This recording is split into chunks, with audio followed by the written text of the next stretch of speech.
C'est l'heure de vous informer à travers cette édition du journal sur Social Télévision. Le sommaire. Adolphe Mouzitou se positionne derrière la révision ou le changement de la Constitution. Le président national du parti politique Nouvel Élan, parti de l'opposition politique congolaise, a fait entendre sa voix au travers son secrétaire général au cours d'un point de presse.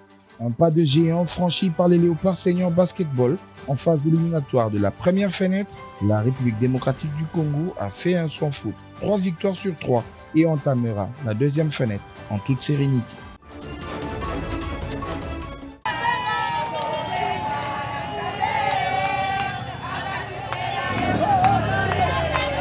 Répit pour l'exécutif provincial de Kinshasa ce samedi 23 novembre 2024. Le gouverneur de la ville de Kinshasa, Daniel Bumba Lubaki, et le vice-gouverneur Eddie Iyeli sont allés répondre aux désiderata de la population de la Funa 1, Ngiringiri, Bumbu, Selembao. Le principal désiderata, la réhabilitation de l'avenue Assosa dans son tronçon Bayaka qui ne cesse de se dégrader malgré les tentatives de réhabilitation. Les habitants du coin sont venus nombreux pour encourager l'exécutif provincial pour cette marque d'attention. Les travaux ont été confiés à la société Metal Construct qui promet cette fois-ci de livrer une route durable pour permettre aux habitants de Ngiringiri, Bumbu, Selembao d'évacuer librement à leurs occupations. Durant le week-end, le premier de tous les Kinois ne s'est pas reposé sur son laurier. Samedi 22 novembre 2024, le gouverneur Daniel Bumba a officiellement lancé la deuxième phase des travaux de réhabilitation des routes sur l'avenue Sundi dans la commune de Bandalungwa. Lors d'une itinérance d'inspection, plusieurs sentiers stratégiques ont été visités, notamment Ngiringiri, Lingwala et Barumbu. Conformément aux instructions du chef de l'État Félix Tshisekedi, ces travaux s'inscrivent dans la vision des modernisations de la ville visant à améliorer la mobilité et le quotidien des Kinois en accord avec les orientations nationale. Kinshasa poursuit ainsi sa transformation pour devenir une ville moderne et attrayante. Toujours dans le cadre du lancement de la deuxième phase des travaux de réhabilitation des routes dans la capitale congolaise, Daniel Bumba a sensibilisé la population de Lingwala sur la réhabilitation de l'avenue Kabambare.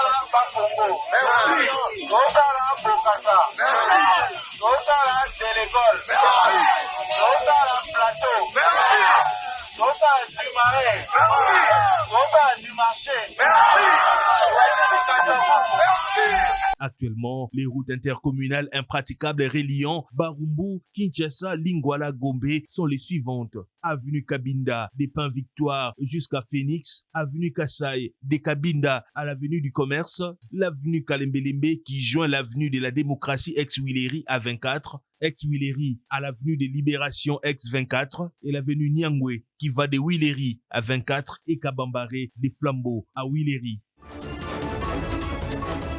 Le président du Sénat, l'honorable Jean-Michel Samalou Kondé, a accordé le week-end dernier une audience à une délégation de la plateforme de femmes d'exception venue l'informer de l'organisation d'une manifestation prévue le 3 décembre 2024 dans une palace de Kinshasa. À suivre la présidente des femmes d'exception, Lydie Omanga, ces assises vont tourner autour du thème « La gouvernance inclusive ». Devant la presse, elle a décliné l'objet de leur rencontre avec le speaker de la Chambre haute du Parlement. L'association Femmes d'exception du Congo, FDEC en sigle, organise le 3 décembre à l'hôtel du Fleuve Congo la première édition des rencontres d'exception. Donc cette édition aura pour thème la gouvernance inclusive. Il nous a paru nécessaire et même essentiel de venir voir un président d'institution, que ce soit celui du Sénat ou même celui de l'Assemblée nationale ou autre, mais de commencer par celui du Sénat, pour pouvoir lui expliquer qu'est-ce que c'est que l'objet de ces rencontres. Alors, L'objet de ce rencontre, c'est de pouvoir échanger sur la gouvernance inclusive, c'est-à-dire une gouvernance sous l'angle de l'inclusion des femmes, de manière à ce que demain, nous puissions avoir plus en plus de femmes à des fonctions de responsabilité et de décision. Il est important pour nous de venir échanger avec le président du Sénat parce que, en tant que chef d'une institution où les lois se décident, c'est important pour lui qu'il soit sensibilisé. Elle a exprimé son satisfaction que le président Samalou Kondé ait donné son accord de principe pour participer à cette manifestation. Par ces temps de masculinité positive, c'est important pour nous d'impliquer non seulement le chef de l'État qui est impliqué, mais aussi toutes ces personnes qui travaillent avec lui, qu'elles soient aussi dans la même visée et dans la même longueur d'onde. Le chef de l'État promeut les femmes, leur évolution dans la société, mais aussi dans des fonctions. Donc c'est tout à fait normal que nous puissions venir voir ceux à qui il a délégué les pouvoirs. Il faut noter que l'Association des femmes d'exception est repartie ravie, leurs desiderata étant rencontrés par le numéro 1 du Sénat. Après une mission d'itinérance dans l'est du pays, précisément dans les provinces du Nord Kivu et de l'Ituri, la première ministre Judith Suminwa dresse un état d'avancée significative sur l'état de siège. Après d'intenses consultations avec toutes les forces vives de ces deux provinces, la chef du gouvernement dit réserver la primeur du rapport de cette mission conjointe gouvernement parlementaire sur l'état de siège au président Félix Antoine Tshisekedi Tshilombo. Quand le président a pris la décision de signer l'ordonnance l'année dernière sur des mesures d'allègement de l'état de siège, ça a été fait à la suite d'une table ronde où les forces vives de l'Ituri du Nord Kivu, en association avec notamment les députés nationaux, les élus du peuple, ont discuté de cette question de l'état de siège et avaient proposé un certain nombre de recommandations. Donc c'est sur cette base-là qu'il y a eu cette ordonnance-là. Maintenant, le président de la République nous a donné l'instruction de venir et de pouvoir faire le point de situation. Aujourd'hui, on est en 2024, on est pratiquement à la fin de l'année. Qu'est-ce qui a pu être fait effectivement? Quelles sont les avancées?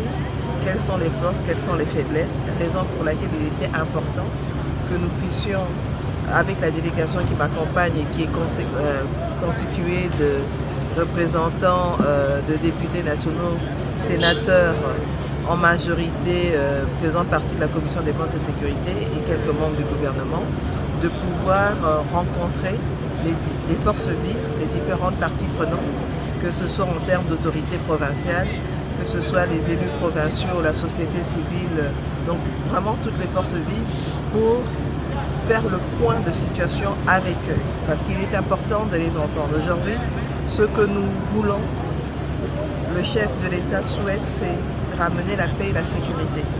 Et il est important maintenant de voir comment on va le faire, tenant compte du contexte respectif et du Nord Kivu et de l'Ituri. Les contextes ne sont pas les mêmes. Donc je ne vais pas revenir sur ces contextes-là, mais c'était important de pouvoir faire ces consultations-là, de surtout écouter les gens.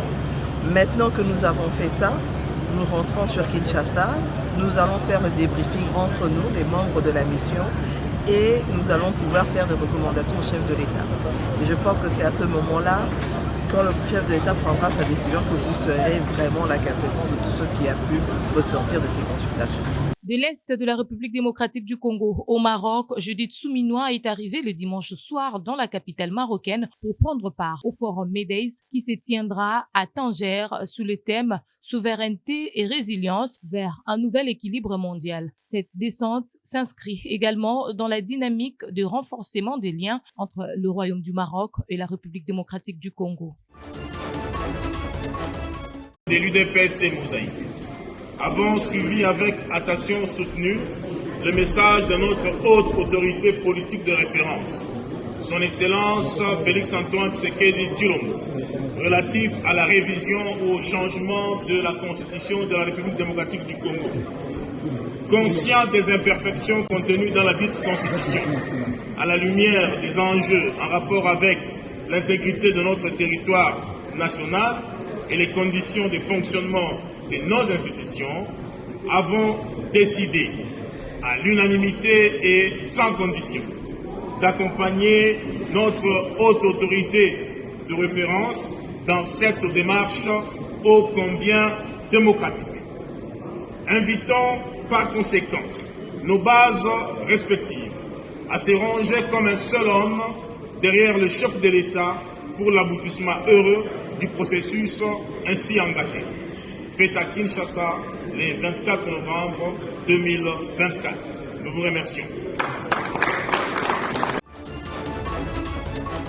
Depuis 1960, la procédure qu'avait prévue cette constitution pour avoir une constitution républicaine n'a jamais été respectée.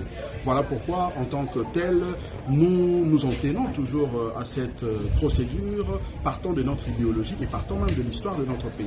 Mais par rapport aux dispositions qui fâchent dans l'actuelle constitution, nous disons que nous voulons également aller dans les sens au-delà du changement. Nous pensons qu'il faut réviser un certain nombre de dispositions pour nous permettre justement de matérialiser notre politique de la titrisation des terres, matérialiser l'effectivité de la décentralisation, parce que nous considérons que cette décentralisation jusque-là n'est pas effective comme souhaité par l'actuelle constitution. Nous parlons également du bicéphalisme au niveau de l'exécutif national. Nous pensons qu'aujourd'hui notre pays mérite d'aller dans un régime présidentiel pour justement permettre au chef de l'État ou au président de la République d'assumer pleinement ses fonctions pour éviter justement ce qu'on a qualifié en son temps lors de la primature de la gouvernance d'Adolphe Muzito, le gouvernement parallèle. Mais également, nous parlons de la répartition de recettes à caractère national et provincial. Donc il y a tas de questions que nous pensons faire apparaître dans la nouvelle constitution que nous souhaitons pour les nationalistes et le mondistes, de manière à permettre justement la gouvernance, la bonne gouvernance dans notre pays. Déjà, nous saluons la proposition du chef de l'État de mettre en place une commission préparatoire, une commission technique. Nous pensons que ça résout déjà le problème, parce qu'il faut reconnaître que dans une démocratie, nous ne pouvons pas tous voir de la même façon. Il y a de ceux qui pensent que nous ne devons pas réviser, moins encore changer. Ils ont le droit d'émettre un tel point de vue puisque nous sommes en démocratie. Nous qui pensons que nous devons changer et voire modifier, nous avons également le droit, mais je crois que cette commission technique va devoir travailler de manière indépendante. Voilà pourquoi nous avions estimé qu'il faut qu'à la tête de cette commission soit désigné un opposant, de manière à équilibrer les choses pour que les uns et les autres soient entendus, de manière à faire, à privilégier justement ce qui est en tout cas salutaire pour notre peuple, de manière à avoir une constitution républicaine. Ville de Massimanimba, dimanche 24 novembre 2024, le rapporteur adjoint de la Commission électorale nationale indépendante, Paul Mohindo, a présidé la cérémonie d'ouverture de la formation des chefs des centres de vote, des présidents formateurs et des techniciens informatiques des centres de vote recrutés pour prester principalement durant les opérations de vote prévues le 15 décembre 2024. L'administrateur du territoire, Emery Kangouma, et les membres de sécurité locale ont également pris part à cette cérémonie qui s'est tenue dans la grande salle de la coordination de l'Église catholique. Pendant 7 jours, 756 participants, dont 244 chefs centres de vote, 244 présidents formateurs et 268 techniciens informatiques des centres de vote seront outillés sur les bonnes pratiques électorales ainsi que sur l'utilisation des outils technologiques des votes pour travailler de façon professionnelle le jour du scrutin. Dans son allocution, le rapporteur adjoint de la CENI a attiré l'attention des participants sur le sens élevé de responsabilité. La tenue des élections que nous appelons les élections de reprise qui sont prévues pour ce 15 décembre à Massimanimba et à Yakoma. Et pour y arriver, nous devons mettre à niveau tout le personnel interne, mais également le personnel que nous avons recruté. On a donc recruté 1213 agents et qui vont travailler pendant ce processus. Et aujourd'hui, nous venons donc de lancer les deuxièmes niveaux qui va les concerner. Dans le même esprit, Paul Mohindo a exhorté les participants à corriger les erreurs du passé afin de renforcer la confiance des citoyens dans le processus électoral. En tant que superviseur managérial de la formation, Paul Mohindo a dispensé lui-même les 2 premiers modules de formation, notamment sur l'éthique et la déontologie, ainsi que les points forts et les faiblesses des élections du 20 décembre 2023.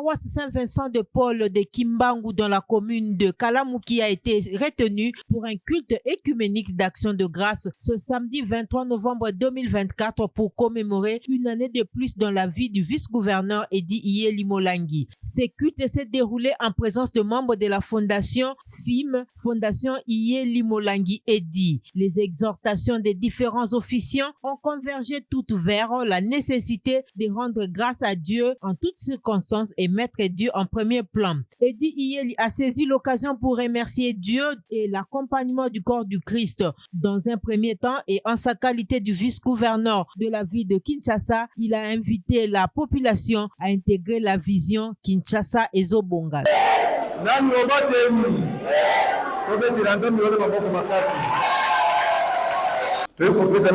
Merci pour nous abattre makasi. Papa me dit qu'on a la paix, merci mingi. Ndenge bobaki la dangai. Pour le nous sommes dans la salle, ali pas na bino ko senga na bino, pe bosalaka, pe nzamba yoka na bino, merci mingi na bino. Bon pesa la confiance na kuma ki député national. Na bitumo auto bulaki, pe ba député provinciaux, ba pesa biso confiance, ba voter biso na komi vice-gouverneur. Je sais moni était à Kinshasa ndenge zali. Bon soto za makasi, to kuta ki bo soto. Pe bo batena mbala moko to kosala miracle non. Il faut to sala mona bino na prière ya bataka nzambe. Na ba lo sambo ba kotia biso pour to sa Kinshasa na biso. Ça vous Il s'est dénoté que par la même occasion, le vice-gouverneur Edi Iye a reçu des présents significatifs, la Bible, et à son tour, il a remis des vivres aux serviteurs de Dieu pour cette circonstance. Je regarde et vous avez suivi le chemin qu'on a demandé. Gagné et perdu ce soir, je vous le jure, c'était juste un honneur de voir ce que vous avez fait. De la première à la dernière minute. J'ai vu un banc qui était vivant. Le premier match, on avait des gens avec la tête là. Vous êtes une vraie équipe maintenant. Et ce groupe-là va aller loin. On va améliorer des petites choses, mais vous méritez le respect, les garçons, pour ce que vous avez fait. Vous avez cru en ce qu'on a mis en place, et ça, c'est la plus grande des victoires pour un coach. Félicitations. Je ne sais pas si je saurais vraiment m'exprimer. Je veux vous dire que je suis très fier de vous. Le pays est fier de vous. Je vous avais demandé une chose. Je vous avais dit, c'est pas le résultat qu'on va nous respecter chez nous. Vous imaginez, nous sommes venus comme je vous l'avais dit, mais avec ce que vous avez fait aujourd'hui, les gars, j'ai manque de mots, mais je crois que nous sommes en chemin pour le titre. Merci beaucoup. Restez concentrés. Nous allons nous battre pour vous mettre encore dans des conditions de travail davantage acceptables. Merci beaucoup. Je ne voudrais pas pleurer ici. Mais je vois que je vais pleurer à l'hôtel. Ainsi se referme cette grande édition. Merci de votre fidélité et l'info continue sur Social Télévision.